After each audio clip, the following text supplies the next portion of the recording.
Welcome to today's episode of CLCI Live, brought to you by the award-winning and ICF accredited school, Certified Life Coach Institute. Sit back, relax, and enjoy today's episode. Welcome to CLCI Live.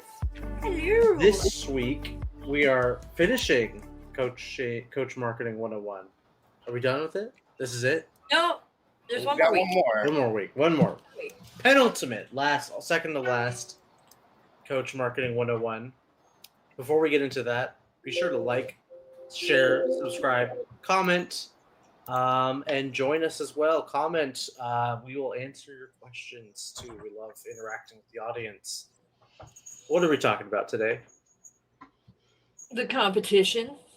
The competition. How everything in life's a competition, especially life coaching. I And think how you can best use them. yes. So using the competition really more closely.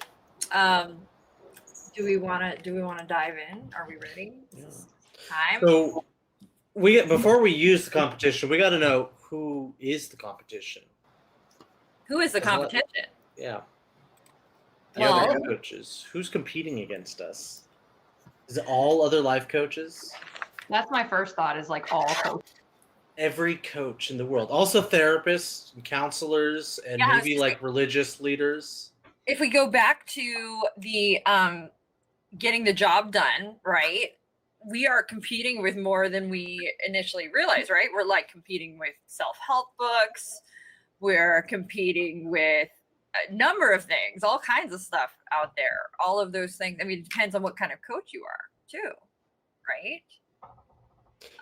Depending on what niche you are or who your ideal client, you could be competing with some very more specific things that you wouldn't, we can't even think of without knowing who your ideal client is. So, what I do we think of mean by competition- competing? When I think of competing, I think of people who are directly in the same niche that I am. While I am technically competing against, like, let's say, self-help books and therapists, they kind of offer different solutions to different problems, although they do tend to attract maybe people who generally want to improve in some way, in some manner.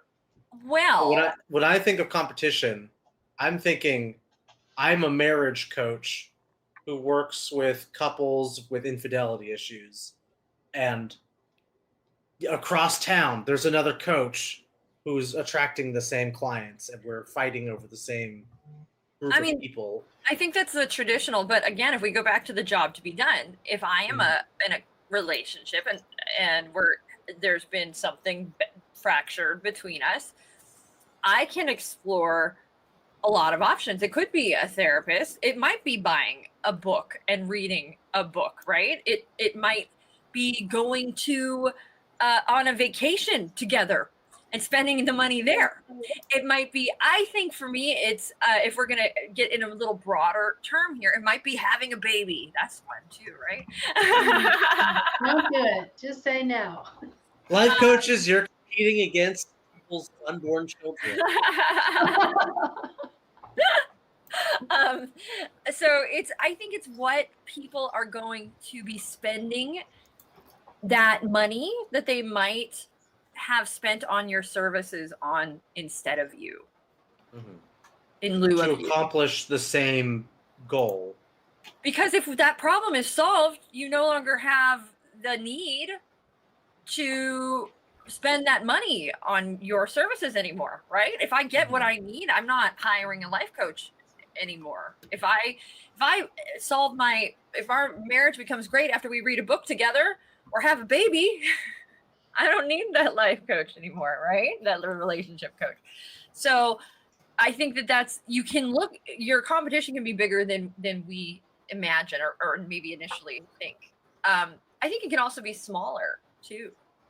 How might it be smaller than we think? Person could be I'm looking for a life coach. I know the thing that I want to solve my problem is a life coach. Now it's been shrunk, competition has been shrunk to all life coaches. You made the opposite type of coaching. I think yes, that's one way. If I decide that my solution is life coach, and then I go that direction. What was that sound? Cat's attacking my foot. I think that the other way you can make your competition smaller, and you may not even realize that you're making your competition smaller, is depending on how you niche yourself and how you present yourself. You might be removing yourself or kicking competition to the curb without even realizing it, right? And making that world smaller, because my solutions for my issue are going to be probably more directed towards people I connect with, messages I connect with, and that makes the competition smaller without us. It makes it more personal, though. More personal. It makes it like it feels like a competition rather than maybe an abstract sort of market thing. It's like, oh, there's Brooke. She is another coach in the same sort of sphere, and I'm competing against her for clientele. Well, As like it gets sort of smaller and smaller. if me and my clone, we're hawking the same services, would probably feel a lot more close to personal competition. But I think this will start to help us dive into the concept of using our competition. I think that we get really scared of our competition, thinking they're going to steal our business. But what we don't realize is we might be attracting completely different markets of human beings. Right? And so where we think our competition is they might not be as much of competition as we think they are. And there might be opportunity there. I see Jen's face lighting up. I have a thought. So like in my situation, when I was starting to think about hiring someone, it was like, can I trust this person to not judge me with anything that I bring? That was really who the competition maybe, it was at that point in time, it was one person. It was that person that I had generated that type of connection with, that I felt safe with. So they didn't have any competition, the person I hired. Right? How did you get to hiring I wanted to ask, how did you first hear about them or hire them? It was someone that I worked with who, I didn't know what she did outside of work until one day after we had connected on, stuff in work. I started sharing a bit about myself personally. She then tells me she's a life coach. And I was so curious. What is that? Tell me about that. I'd never heard of that before. It was the first time I ever heard it. Well, there you go. If you know the person, that's only one person you know. No one else can compete against them if you only know one life coach. Yeah. True. So Okay, life but- coaches get to know a lot of people. Yeah. To be the only life coach that they know. Well, Yeah. I think in our reading, what we did read about is definitely get out there and start networking. So what Jen's coach did, in essence, was a network. She shared with her and was proud to share with Jen who she was, what she did, enough so that Jen said, okay, let's do this. So I have a question. Did that life coach ever share any information about any other life coaches with you? No, not until I had worked with her. Oh, she froze. Oh, she's getting good. So where I was going when Jen gets back probably was that, I mean, Even though I enjoyed my. oh. Okay. Did I come back? Well, Okay, she's you're back. You're back. And she's gone. And she's gone. She's gone. Completely Aw. Jen needs to get Okay. better internet. Oh, she's back again. Farm This that is, other is- issues. this is a roller coaster ride. Am I back? You're I back. do. Are you in a storm or something? no, this isn't making any sense to me. It was happening on my calls earlier today. I can't figure out what's going on. Do a speed test right now. Google speed test. For those of you who are looking for competitive internet services, Spectrum never Oh my goodness, no. fails me. Stop it, This- stop it, stop it. Okay. This podcast is sponsored by Spectrum. What was your question, Brooke? I was asking Jen what if there was ever a time that she shared information about other coaches with her. And she said no, which is fair. So, but did you start to do more research on coaches and there things she like that? goes And then again. she's gone again. I guess we gotta move on from Jen because she can't Never answer gonna- any of your questions. We're gonna have to, but I think that what in this space of being able to share life coaches with one another, we have a whole bunch of alumni that could consider one another competition, right? Yeah. They are alumni, could look at one another and go, oh man, you're competition. Hmm. But there's a whole other way of looking at the alumni and looking at them not as competition, but looking at them as a network that you can share clients you cannot service, or maybe clients that you think would be better suited for another coach with one another. I'll also say that doing that garners a ton of trust with clients as well. If you're willing to say, okay, I'm not sure that I am the best solution, this other person might be, that in itself will make me as a client go, oh wow, this person isn't just after my dollar. They're after ensuring I get the best solution for what I need. And oh my gosh, that makes me trust this person so much more, right? If I know that. I think the best sales that I've ever, like the most successful sales I've ever done over the phone is when people will like specifically mention other schools by name, and I'll go with them on the website of the school, and I'll do comparisons with them and be like, this is maybe the benefits for them, this is the benefits for us, this is how we are different, and I'm not afraid of sharing competing schools. Because it just kind of shows that you're very secure in like the product and service you deliver, and you're not really attached to the idea of like I have to make a sale at all costs. And because of that, most of those people I've done that over the phone with just go with us. They're already pretty much at that step and ready to go for us when they give you a phone call. So don't be afraid to just compare yourself to the competition if you know that your product is good. And if they go elsewhere, that's okay too. Mhm. Well, it's okay for them. I'd prefer if they went with us. Of course, there's someone who both Brooke and I spoke to a while ago, and they wanted the long, drawn out, slow pace of the other place, and that's okay. That's what they were interested in, that best served them. It's completely okay if they wanted that long, drawn out, inferior product that costs more money and ultimately is a lesser product. That's okay. And still the same amount of time, which is what the ironic piece of this is. It's still the same length of time. It's just how they divvy it up. But that person didn't see it that way. Yeah. And that's okay. So in this space too, something to consider, you have competition out there that probably has a following, a group of people that trust them, that are like your ideal client, that already are sort of your ideal client, right?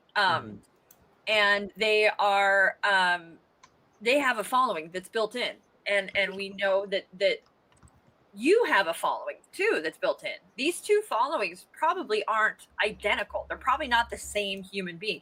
If you each have 1,000 followers, I can almost guarantee you that 1,000 of each isn't all the exact same 1,000 people, right? So there's a benefit to both sides to come together and make that following, that 1,000 of each, potentially 1,500 by sharing what information between one another. And it's really truthfully what we call co-marketing. You start to go in and co-market. You start to go in and you have to be, it's true, Anthony is right. You have to be secure in what you offer, secure in that you're going to get the clients you are meant to get, and okay with maybe some of your potential clients going the other way too, but knowing that it's going to overall in the long haul be mutually beneficial to both. But there's definitely a degree of confidence you have to have in your product and what you offer and who you are in your business, I think, to be able to do that. And it has to come from both directions. It has to be mutually beneficial for both parties involved, right? Mm-hmm.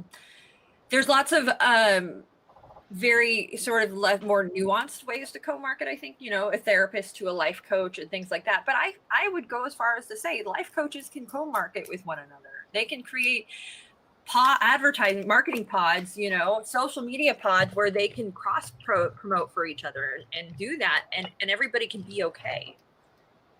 An example of this too, I think within our own business here is all of our facilitators, right? Mm-hmm. I think all of our facilitators, they're all life coaches, but they all support one another. They all like each other's content. They all, I would hope, and I think do interact with one another in social media. They can look at each other as competition ultimately at the end of the day, couldn't they?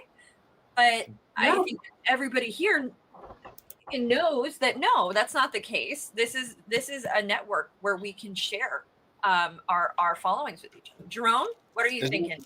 I would say there's another microcosm of that within our company is with our alumni spaces, where I can just, for example, you've got over 2,500 coaches in our alumni group on Facebook. But I'm sure most of those that are in that group aren't looking at each other as, this is a space where I'm competing against 2,500 other coaches. You're actually looking at it as a space to collaborate, to assist with your business, and potentially kind of like what we were speaking earlier, if you can't serve them, a space for you to potentially pass along a client or even pick up a client. So even in a space of competitors, it doesn't mean you're always competing against them. I wish that they would. I wish that our alumni would unify more and utilize one another to grow followings and really delve into that. How can we help each other? And what can we do to help one another? I think that would be so beneficial to so many folks, because I know there's a lot of new coaches out there starting out and on platforms like Instagram, on platforms where they could share followings with each other. And I think embracing that is a very powerful tool. Maybe some folks don't even know how to get started or are too scared to ask.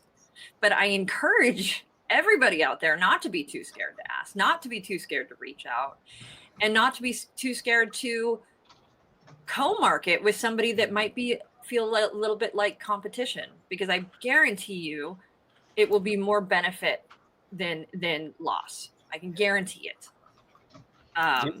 Also, I want to say a space of analyzing your competitors and maybe picking up a few things that they're doing well within their marketing. And it's not necessarily where you're copy and pasting, but utilizing it and shifting it to where it works for you and it is your own.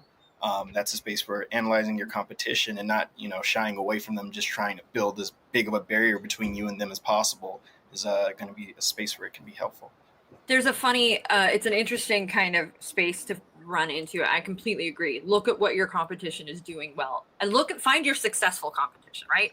It can be kind of hard sometimes, I think, though, for life coaches to know how successful another life coach is, right? Because I don't think there's any life coaches out there going, man, my business sucks. This is not working.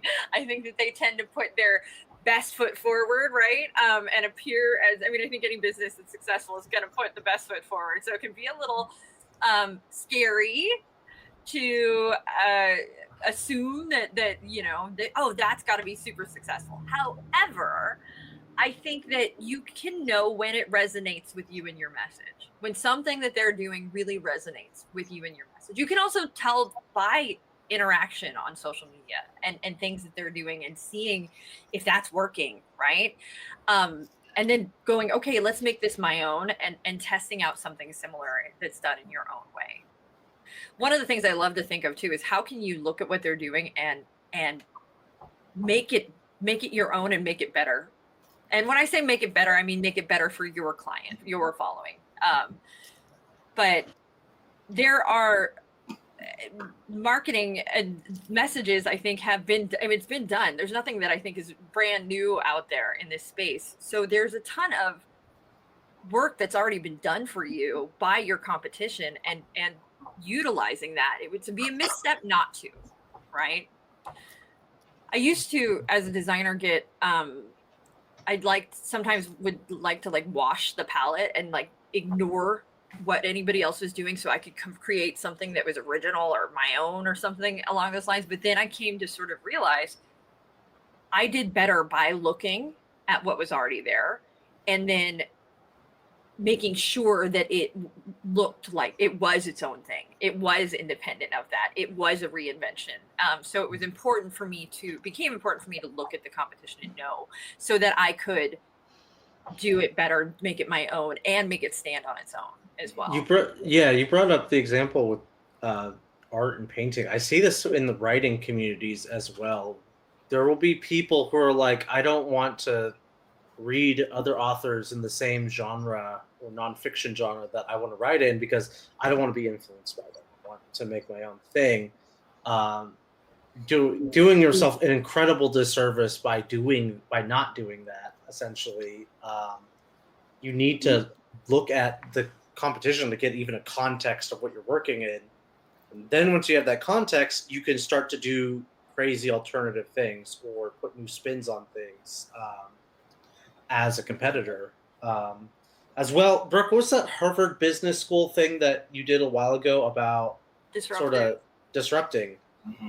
You got to know what your competition is even doing to even have a disruptive strategy.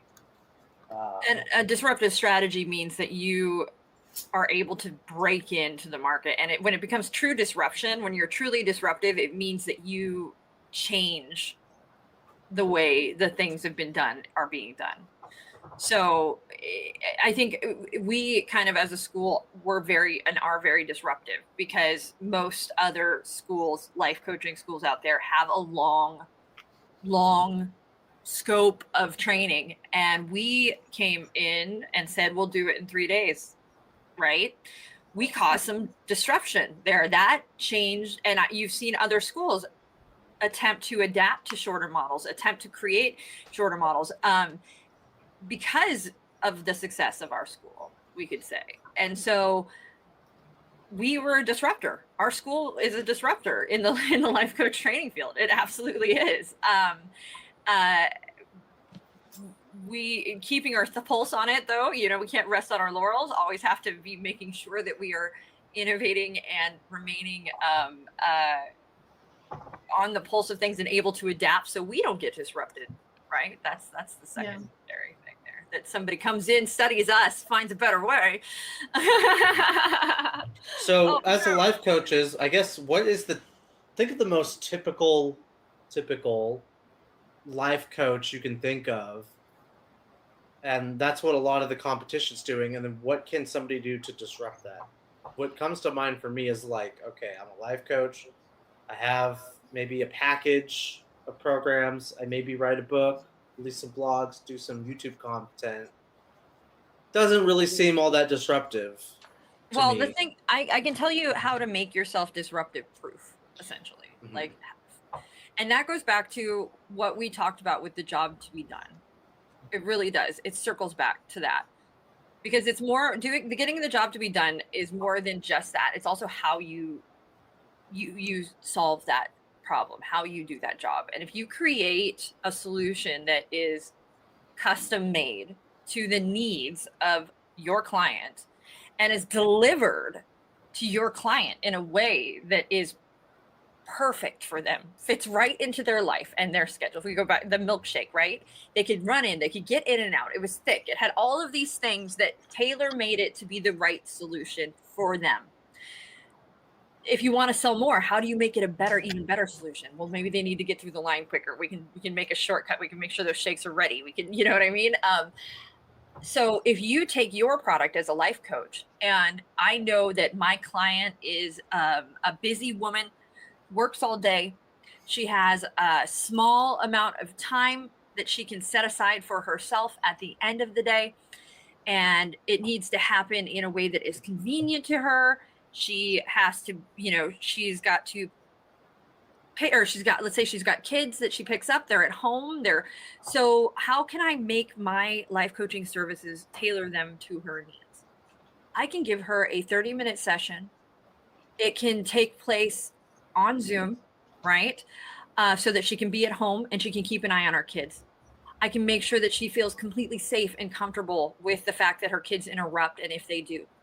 I can maybe apply a buffer for the days that she gets stuck at school and give her some kind of solution that, if just send me a text, send me a message, let me know, and I buffer out 15 minutes of time before and after each session to allow for things like this, because I know kids are unpredictable and you're a mom.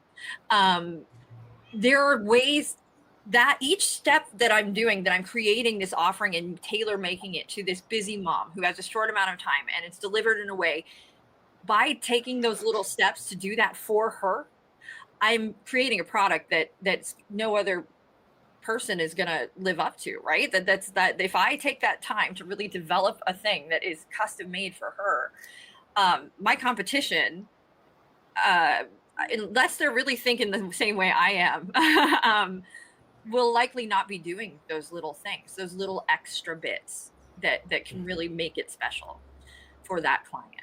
And that will really set me apart from the other life coach who's selling services but isn't considering the lifestyle of my client.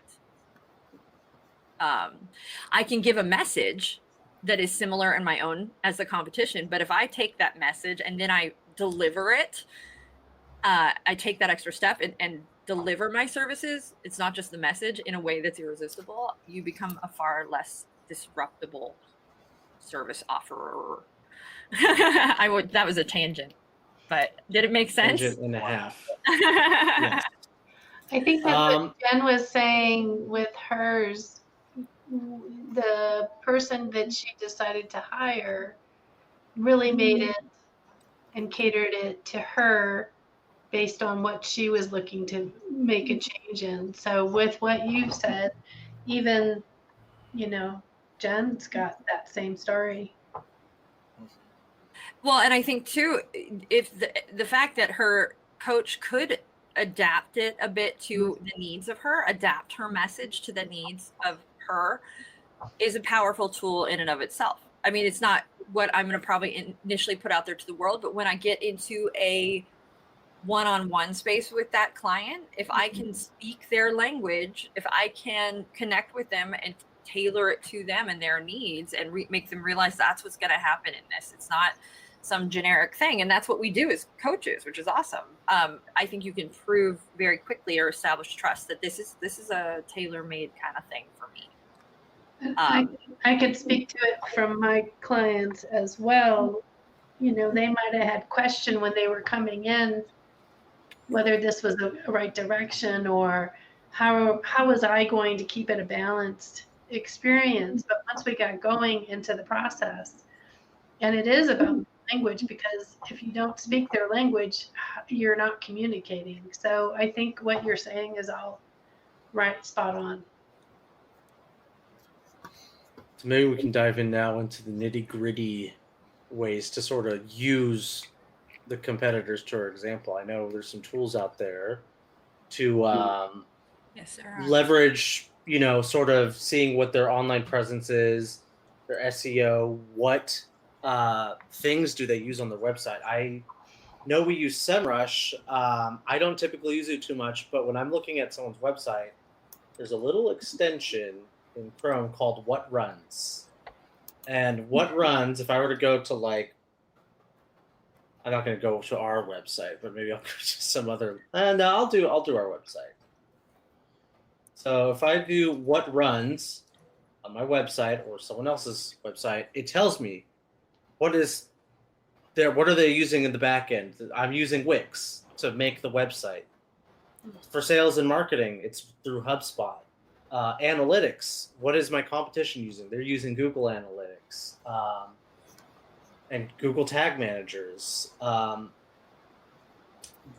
There's so many tools that you can find on like really good websites by other coaches as well. If you want to just figure out very quickly what is somebody using, the What Runs plugin is a very quick way to do that, completely free as well.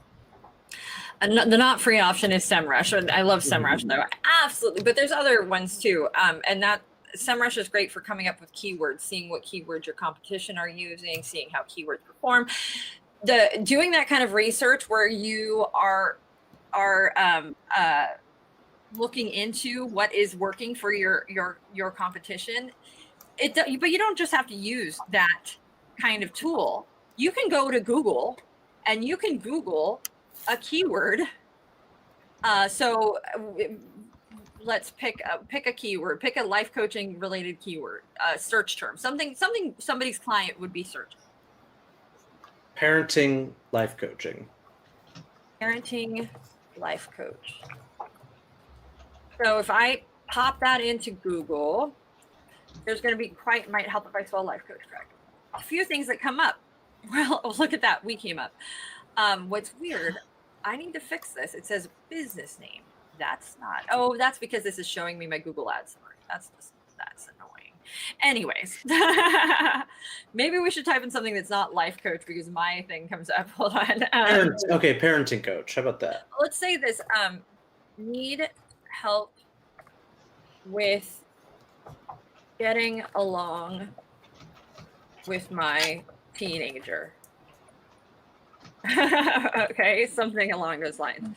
So what comes up when I do that? Family therapy for daily life, kids and parents.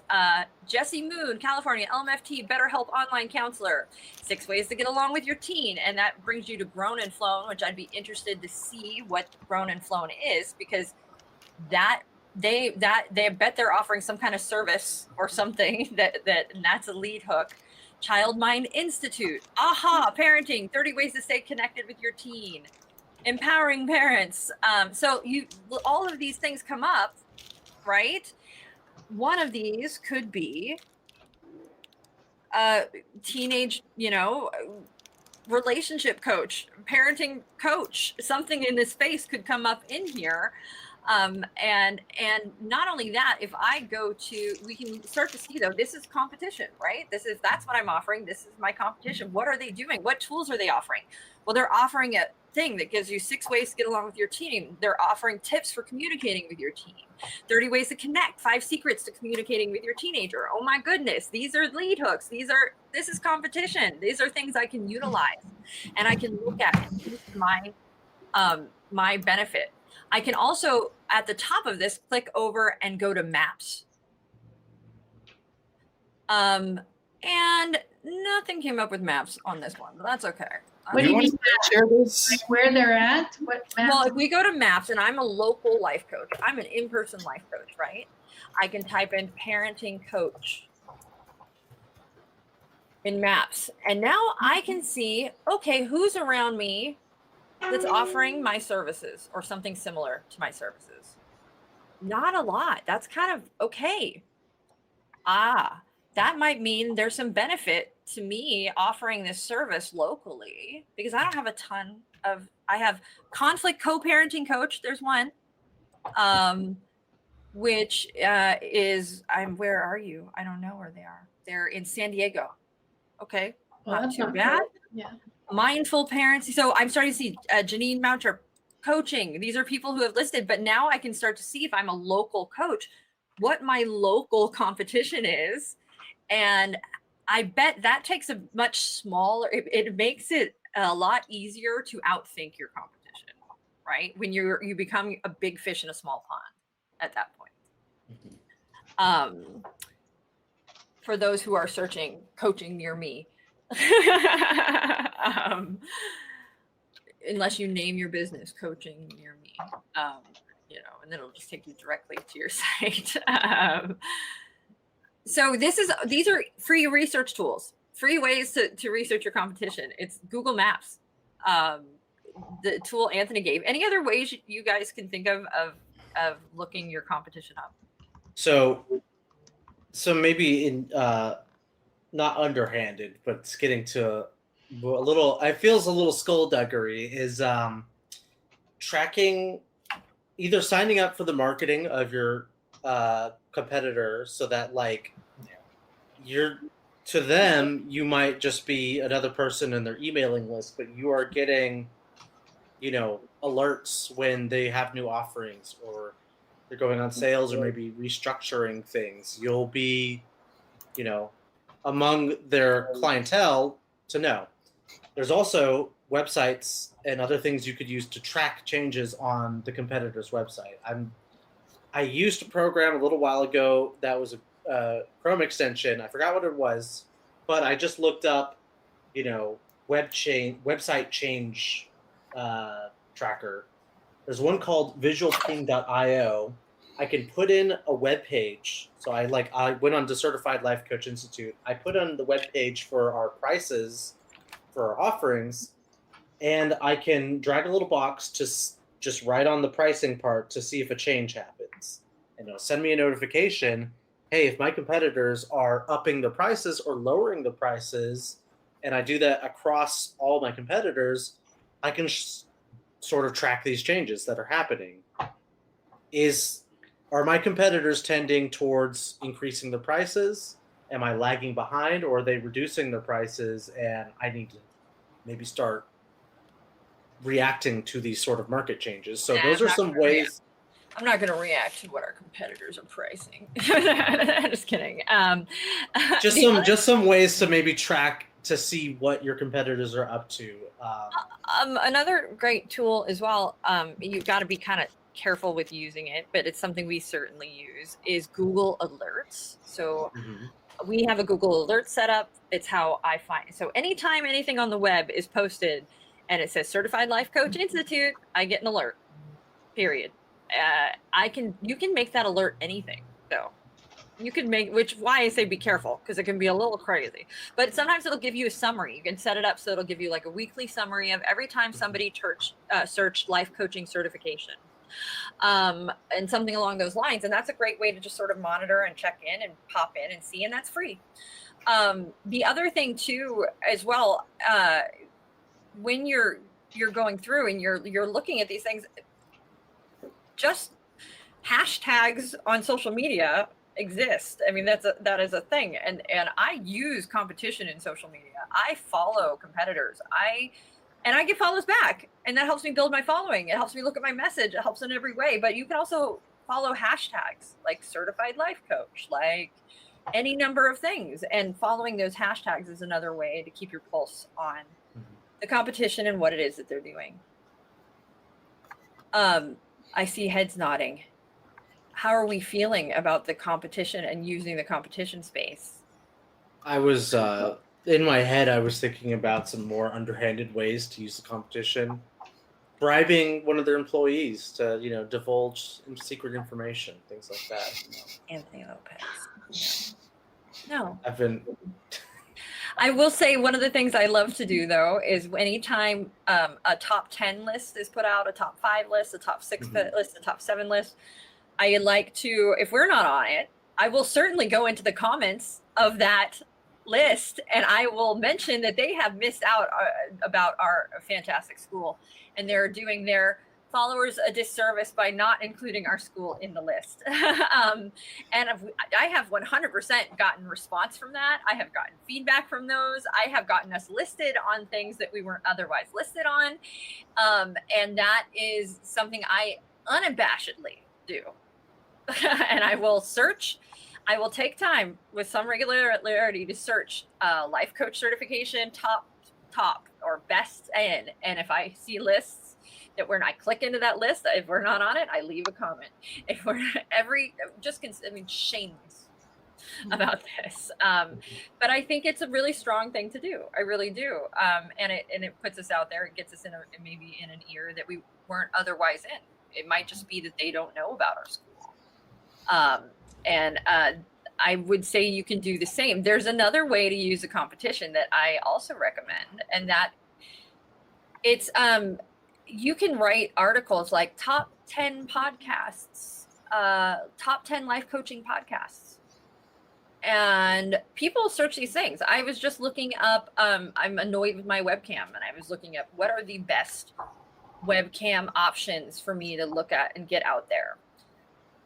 I can guarantee you that one of those top lists is coming from a site that sells a webcam or sells webcams, and they're going to list theirs as one of those top, but they're also listing their competition. You've seen this. There is, what was it? It's there. I've seen this a bunch of times. I think it was Speaker Lab or something like that, where they were like, what are my top, websites to help you get speaking gigs, and essentially they listed theirs as one, then they list their competition and they give a breakdown of each thing, and they're willing to put out, sort of do a comparison, a genuine comparison of what each person is offering. But what that article does is it gets them great SEO, it gets them up there, it allows them to make sure they're on a top list, and it drives traffic to their website. Oh, that was... So that is a way you can absolutely use your competition. You could also say, if I was a life coach, top 5 blogs that are, helpful with something my client needs. Include mine and also 4 other people, and then reach out to them, let them know you're on this list. Put a link to this. Let's cross promote. Let's backlink with each other and make ourselves more viable in Google's eyes. I'm sure with writing those types of articles, this is, I think, a good segue to kind of speak about a more technical way of a technical tool that you can utilize when comparing the competition. It would be a SWOT analysis. That's probably something you're going to want to do if you're going to write a fair article about your competition. So SWOT analysis being, if you don't know what that is, just listing the strengths, weaknesses, opportunities, and threats of your company and your competitors. It's a good way to kind of put down on the table what you guys both offer, for just speaking about you and maybe one competitor, and maybe seeing where you can improve, maybe potentially looking out on where they may improve in the future. So maybe you can devise something to counter that before that even arises. So it's just a really good way to get creative with potentially expanding yourself. I think we've done a live on how to do a SWOT analysis too. So yeah, we did that years ago. Stay tuned. Find that live and use it. Search it on our website. Let's just go to the final step of this whole thing, of the most, I guess, the ultimate way to use your competition, just partnering with them. Just saying, hey, we're going to make a partnership. We're going to combine our forces because we're so similar, and it would be so mutually beneficial for us to join forces that we'd be silly not to do this. So let's make a Walters and Lopez coaching firm. A Walters and Lopez and LaDuff and Long and Fink coaching firm. If Google partnered with ChatGPT to make the best AI, They've never. That's you're asking Microsoft and Google will never work together. I know, but that would be awesome. But it's true. There are businesses though that do this, that bring their, combine their forces and make a better product, because there might be something that I do that is better than this other person we find. If we bring them together, we can create something that is fantastic and that will sell like hotcakes. So it's literally looking at your competition and going, okay, how about instead of us fighting with each other, let's come together and do something awesome and both benefit. That happened with who is it? It's AT&T now. It was Sprint and who else? They merged. They merged, yeah. Competing. T-Mobile. Yeah, was it T-Mobile? Okay, yeah, and so. It's Verizon and T-Mobile merged too, didn't they? Yeah. Did they? Okay. And then they. Well, you could also just buy out your competition. Yes, I If you think have right. enough Is it they money, just bought That's- out the just competition? buy. That's what we're working towards. IPEC and all you other Buy schools. out the competition. Eventually, I mean, if you guys want to buy us out, talk to Lisa about that. Just make it not a problem. But let's say we as a school wanted to create a what is the team coaching something or other, right? And there was a school that was similar to ours that had the same message. We felt like we would work really well with one another. We might come together with that school to create a special offering that combined both our forces, right? I think Lisa and I were working with a company for a little while and we were talking about doing something like this. And it was for an IT company. It was for in-house sort of certification kind of thing where we were going to work with them, develop something out. We were joining our forces, and then we were both going to mutually benefit from the result. It didn't come through all the way, but these things happen, and it's a partnership at that point, right? Where you're working together to create something that is even better for your client, or that is different than you both already offer, and you both are bringing your strengths to it to create something really awesome. And that's a huge. There's a lot of opportunity there for sure. It's this live is crazy. People are just coming and going and leaving, and I don't know what is going on today. Oh, goodbye, Jen. It's gone. Jerome's gone. All right. I I think wanted to. have something too. Oh, I just wanted to observe that I tend to see a lot of, like, lawyers will typically partner. I see that a lot, and also therapists. There's therapists where we live, Brooke, where it's a group of guys who are all partnered together to deliver therapy services as sort of one brand or LLC. I can't remember what they were, but you as a life coach, your time is limited. You're only one person, so like theoretically, if things are going well, you are maxed out because you're just yourself, unless you do group coaching, things like that. If you're doing one-on-one clients, there's only so many people you can partner with. It might be better to team up with someone so you can cast a wider net and handle, larger tiers of success if you get a lot of clientele. Also, if you have an office, you're sharing office expense, right? Mm-hmm. You're sharing space. They're sharing an office. I think about where the studio where I work out. It's a boutique studio, but we're not W-2 employees, right? We're each our own workout person. We have our own training. We bring our own style to the class. We do our own thing. We come in, we teach, we go. But if one of us had to do all of that, we would fall to pieces. So it's that kind of thing where you're sharing the what needs to happen amongst each other. And then how awesome is that? You've got a group of people you can collaborate with to do like group coaching. You're splitting the difficulties, splitting the duties, splitting the marketing, splitting all of these things that you would otherwise have to carry on your own shoulders. So I think this is a huge and amazing message. Don't go into this thinking, okay, I am in this alone and I've got to do it all by myself. If you are willing to take a risk and trust some other folks or life coaches that might be sort of your competition, you could probably serve a lot more people and do a lot more good, because now you're sharing the duties, you're sharing the responsibility, you're sharing a lot of back end costs and time and energy resources amongst more than one person, and sharing other resources that you may not have with one another. What is that saying? If you want to go quickly, go alone. If you want to go far, go together. Yeah. That's maintenance too, I would say, for your clients, to sustain that group of clientele that you have. Because in the example you guys are speaking about, imagine, it is one person trying to maintain this client base and it's crumbling down. That, could potentially lead to your clients saying, you know what, forget this. I'm going to stay at home and I'm just going to work on YouTube and do at home workouts. So it can benefit you in sustaining that client base that you have and that you're working with. Lisa has a personal experience about sharing.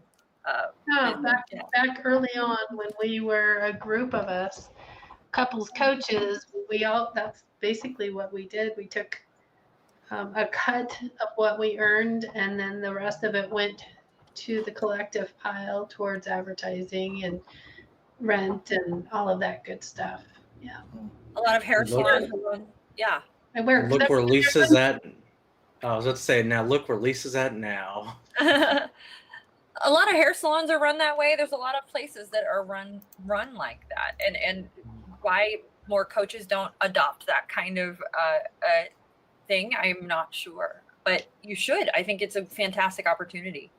There could be some personality conflicts. Yes, you got to manage those and make sure you're partnering with people that you can get along with. But I think about like us, Lisa, when we started, it was you and I, and we've grown, and we could not do what we do now without the help of others. And not that I think that any of you are competition, but it is an example. No, you're all competition. I mean it the other way. Whichever way is the most flattering, that's the way that I mean it. But which is just so insincere, even worse. I just made it worse. But we couldn't do TikTok. We wouldn't have a podcast on Podbean if it weren't for the work of others. We wouldn't have Instagram if it weren't for Jerome. We wouldn't be doing this event if it weren't for Jen. So like, you can do a lot more when you are willing to open yourself up to the assistance of other people and other people that you might consider competition. So it's a good way to sum up the entire, it's a good closing thought right there. Okie dokie. Well, I'm done then. It's my turn. My final thought, you don't have to think about it as a zero. Okay, goodbye, bro. You don't have to think about it as a zero-sum game when you go out there. The competition is incredibly useful to figure out the direction you're going, especially when you're new. The competition is very useful and gives you a good amount of context about what environment you are trying to make a business in. So, feel free to use them. That's it. Go work for them. And then figure out how they do it, and then start your own business. You're totally joking, Jen. There's no way. Sorry, I'm kidding. Turn your camera on. I think understanding your competition also gives you a better clarity to understand yourself and your business on what you're willing to do, promote, and include. Jerome. I'll say keeping an eye on the competition. It's a good thing in the sense that it can keep you grounded in exactly what services you offer. Because if you're putting up that wall and you're kind of just trying to do the most innovative thing possible, just trying to be as unique as you possibly can, you may be straying away from your potential client base. So keeping an eye on the competition keeps you grounded, so you're reminded, hey, this probably has nothing to do with the type of clients that I'm trying to get. Just because I'm comparing what I'm doing and what they're doing, it's totally different. They're over here, they're successful, and I've been trying to be as unique as possible, and I'm struggling to find clients. So it's a good way to keep you grounded, I think. Jen, final thoughts before you disappear? I mean, I'm afraid to even speak because I'm going to freeze or disappear. So, but I am going to go watch this live because I feel like I missed a good portion of very helpful stuff. Great closing thoughts, Jen. All right. Thank you so much for watching out there. We had technical difficulties today, but I think we muddled through. Go out, check out your competition, and don't be afraid to talk to them, touch base with them, interact with them. Don't just think of them as some big scary thing that you can't interact with that is stealing your money. Maybe maybe they're really fantastic people and they might want to work with you. You never know. So I want to close with one thing. There's enough out there for everybody. So as long as you keep that in mind, I hope that can keep you motivated. like, follow, subscribe, share us with our competition too. Let them know what we're doing. Okay, that's all. We're Certified Life Coach Institute. We certify coaches in 3 days. Bye. Okay. Bye. Hey everyone, thanks for tuning in to today's episode. Once again, this is brought to you by Certified Life Coach Institute. We're an ICF accredited school who certifies our life coaches in 3-day online intensive courses. In addition to other podcast episodes, feel free to check us out every Tuesday at 4:00 p.m. Pacific Standard Time on YouTube or Facebook for our CLCI Lives, where we get together and discuss various topics that are centered around sharpening your skills so you can become a better certified life coach. For more information, feel free to visit us at CertifiedLifeCoachInstitute.com. Until next time, be well.